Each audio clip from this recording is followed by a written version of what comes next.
Kita beragama buat siapa? Kita beragama buat apa?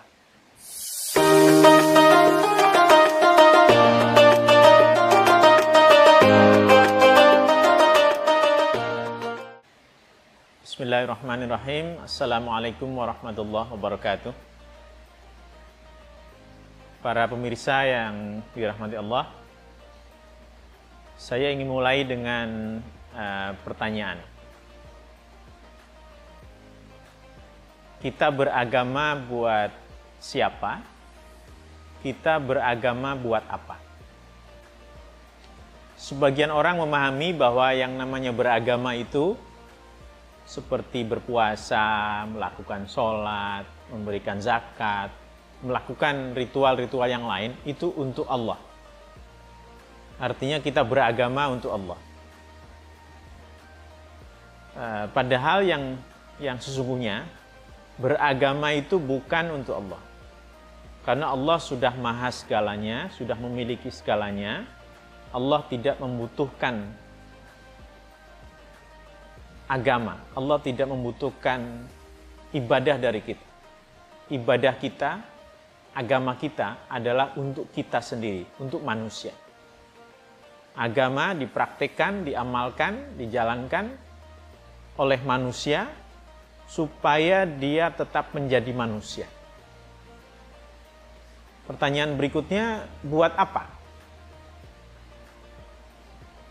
Agama adalah untuk mengajarkan kebaikan, agama adalah untuk mengajarkan kebenaran.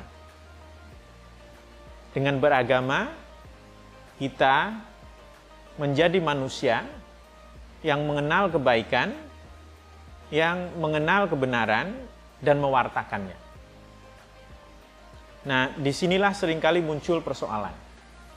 Karena sebagian orang percaya bahwa mereka sebagai manusia itu bisa meraih, bisa mendapatkan kebenaran yang mutlak.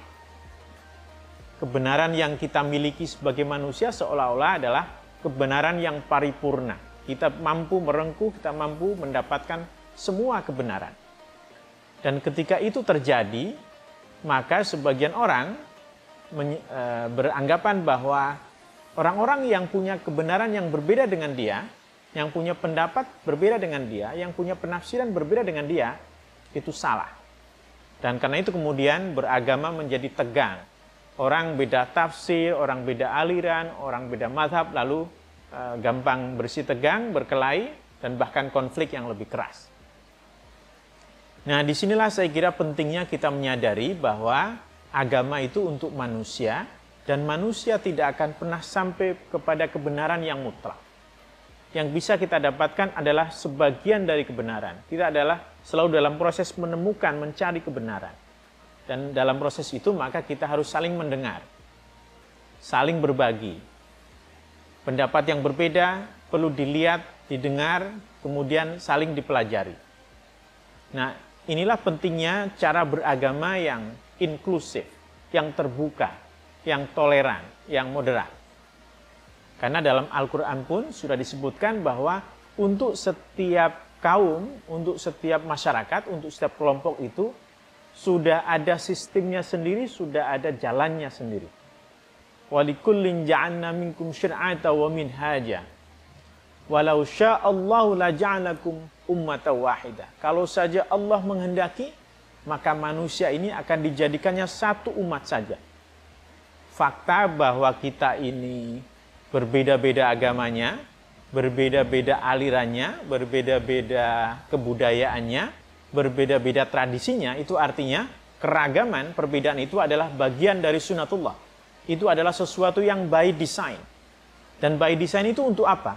Untuk fastabiqul khairat, untuk berlomba-lomba dalam kebajikan.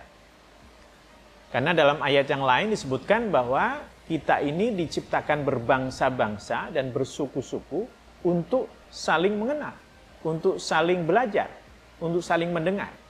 Jadi jangan sampai kita menjadikan perbedaan agama, perbedaan bahasa, perbedaan budaya itu justru membuat kita saling bertengkar.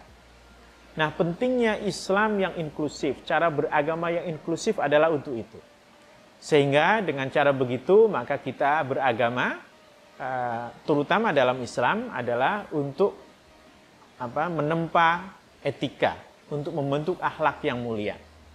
Islam yang inklusif adalah Islam yang mementingkan akhlak. Agama pertama-tama adalah soal akhlak, soal etika. Ketika terjadi perbedaan, kita saling mendengar. Perbedaan kita fungsikan sebagai cara untuk bekerja sama, untuk saling memberi, saling melengkapi, saling mendengar. Nah, inilah pentingnya iman yang inklusif. Karena sesungguhnya Al-Quran itu sangat inklusif, sangat terbuka. Al-Quran itu mengakui agama-agama yang lain, yang bukan saja Islam, tetapi juga Yahudi, juga Nasrani, bahkan Sabi'an. Ya, itu dianggap sebagai setara. Jadi orang-orang Yahudi, orang-orang Nasrani, orang-orang Sabi'an. Dan Sabi'an itu kita tahu sebetulnya terjemahnya adalah the star worshippers, para penyembah bintang. Nah, mereka semua diakui setara. Dan yang paling penting adalah dengan imannya itu beramal soleh.